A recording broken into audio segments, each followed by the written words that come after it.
Xafa bo'lmanglar, men uchun 30 ming so'mga burger, bu burger emas. Nima? Kartochkadan pulchka qilsa bo'ladimi? Bo'lishi mumkin emas. Men birinchilardan bo'lishga o'rganganman. Shu sababdan Wokiboldagi tanishlarim yangi ishlab chiqargan Eko burgerligini aynan tatib ko'rishni menga topshirishdi. Ketdi, ko'ramiz. Eko burger rostdan ham ekomi yoki hamma pishiradigan oddiy burgermi?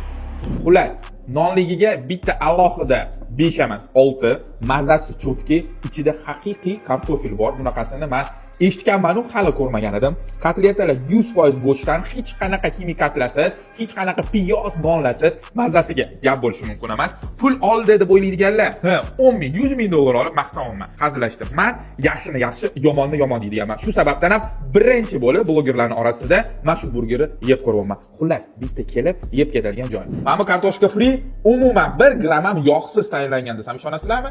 Aerogrillda haqiqiy 1 gram yog'siz tayyorlangan kartoshka free. Mazasi oddiy yog'ga bo'kkan freedan umuman farqi yo'q, lekin asosiy farqi bu.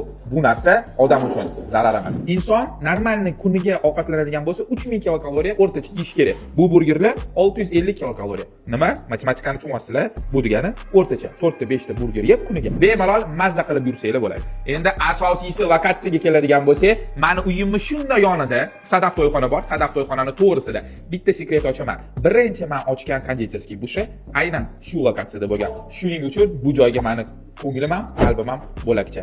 Oilaviy, do'stlar bilan kelib yeb ko'radigan joy. Bilasizlar, men uflo narsani hech qachon tavsiya qilmayman.